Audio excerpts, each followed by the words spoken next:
পেটে বাচ্চা থাকলে মিলনের উপায়। গর্ভাবস্থায় স্ত্রী সহবাস সম্পর্কে নানান জনে নানান কথা বলে থাকেন, তবে ওই সময়ে সকল দিক বিবেচনা করেই প্রত্যেক নারীর সর্বাধিক নিরাপদে থাকার চেষ্টা করা উচিত। আপনি হয়তো জেনেও থাকবেন যে সন্তান জরায়ু মুখের অনেক ভেতরে একটি তরল ভর্তি থলির মধ্যে নিরাপদে থাকে। গর্ভ অবস্থায় সহবাস বা যৌন মিলনে সন্তানের ক্ষতি হয়েছে এমন ধারণা চিকিৎসা শাস্ত্রে কোথাও এখনো প্রমাণিত হয়নি, বরং গর্ভাবস্থায় প্রণয়পূর্ণ শারীরিক সম্পর্ক আপনার ভালো থাকার জন্য জরুরি এবং যৌন মিলন স্ত্রীকে প্রসব বেদনার জন্য আরো ভালোভাবে প্রস্তুত করে। স্ত্রীর যদি পূর্বে মিসক্যারেজ, অকাল প্রসব বেদনা অথবা গর্ভের ফুল নিম্নমুখী থেকে থাকে, তবে তাকে গর্ভাবস্থার কিছু সময় যৌন মিলন থেকে দূরে থাকার পরামর্শ দেওয়া হয়। অনেক সময় যৌন মিলনের পর মৃদু সংকোচন অনুভূত হয়, কিন্তু এই সংকোচন মানে প্রসব বেদনা নয়। তবে যদি স্ত্রীর ডেলিভারির সময় অল্প কয়েকদিনের মাঝেই হয়, তাহলে মৃদু সংকোচন থেকে প্রসব বেদনাও উঠতে পারে। পুরুষের বীর্যে প্রোস্টাগ্ল্যান্ডিনস নামক এক ধরনের উপাদান থাকে যা জরায়ুমুখে নরম করে এবং স্তনের উদ্দীপনা সৃষ্টি করে। এই উদ্দীপনায় এক বিশেষ ধরনের হরমোন নিঃসৃত হয় যা জরায়ু সংকোচন আরম্ভ করে। পিতামাতার চুম্বন, আদর, একে অপরকে ধরে রাখার মতো অন্যান্য ধরনের অন্তরঙ্গতায় লিপ্ত হতে পারে, কারণ অনেক নারী গর্ভাবস্থার শেষের দিকে যৌন মিলনে উৎসাহ হারিয়ে ফেলেন। এটা কেবল তাদের দৈহিক আকারের জন্য নয়, বরং আসন্ন প্রসবের চিন্তা এবং নতুন মাতা হওয়ার উত্তেজনা থেকেই এমনটি হয়। অনেক দম্পতির জন্য গর্ভাবস্থায় মিলন নিরাপদ হলেও এটা সহজ মনে হয় না। যৌন মিলনের জন্য আপনি অন্য ধরনের অবস্থান চেষ্টা করে দেখতে পারেন।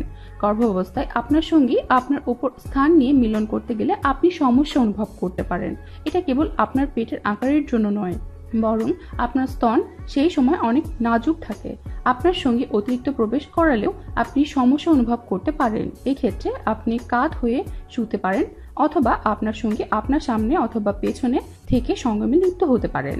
তাছাড়াও ওরাল সেক্স গর্ভাবস্থায় নিরাপদ, কিন্তু এই ক্ষেত্রে খেয়াল রাখতে হবে যেন আপনার সঙ্গী যোনিপথে কোনো ফু না দেয়। এর ফলে কিছু কিছু ক্ষেত্রে রক্তনালী বন্ধ হয়ে যেতে পারে, যা আপনার এবং আপনার সন্তানের জন্য হুমকি স্বরূপ।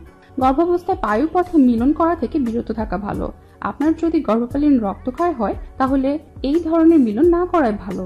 উদ্বেগের বিষয় এই যে এর ফলে ক্ষত সৃষ্টিকারী ব্যাকটেরিয়া আপনার পায়ু থেকে জরায়ু পর্যন্ত ছড়িয়ে যেতে পারে। অনেক নরনারী আবার গর্ভাবস্থায় যৌন সঙ্গম করাকে একান্তভাবে পছন্দ করে না। তার কারণ হলো গর্ভাবস্থায় যৌন সঙ্গমের কতগুলো যুক্তি আছে। নিম্নে সে বিষয়ে আলোচনা করা হলো। গর্ভাবস্থায় যৌন সঙ্গম করা উচিত নয়, কারণ যাদের ধারণা যৌন মিলন কেবল গর্ভের জন্যই, তারা অহেতুক এই মিলনের পক্ষপাতী নয়। গর্ভাবস্থায় সঙ্গমের সময় ঠিক মতো পদ্ধতি না জানলে বা ধাক্কা লাগলে গর্ভপাত হয়ে যেতে পারে। পেটে ব্যথা, মৃদু রক্তপাতও হয়ে থাকে। আবার কোনো কোনো ক্ষেত্রে ধাক্কা লেগে গর্ভপাত না হলেও নবজাতক শিশুও হতে পারে বিকলাঙ্গ। গর্ভাবস্থায় যৌন সঙ্গম সম্পর্কে যুক্তি। বেশি আনন্দ নরনারীর জীবনের প্রধান কথা। গর্ভাবস্থায় 6 মাস পর্যন্ত এই পূর্ণ আনন্দ বিরাজ থাকে। প্রথম 6 মাস গর্ভপাতের ভয় বিশেষ থাকে না, তখন যৌন সঙ্গম হতে থাকে। গর্ভাবস্থায় যৌন মিলনের জন্য বিশেষ আসন অবলম্বন করা উচিত।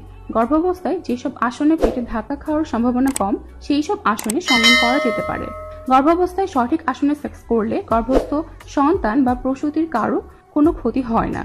6 থেকে 7 মাস অনেক নারীর প্রচন্ড যৌন আকাঙ্ক্ষা জেগে ওঠে। তখন যৌন সঙ্গম না হলে মানসিক ক্ষতি হয়, তাই সেই সময় যৌন সঙ্গম না করেও আপনার স্ত্রীকে সঙ্গমবিহীন যৌনতার মাধ্যমে কিছুটা তৃপ্ত রাখতে পারেন। তো দর্শক, আজ এ পর্যন্তই। দেখা হবে নতুন কোনো ভিডিওতে। সে পর্যন্ত সবাই ভালো থাকুন, সুস্থ থাকুন।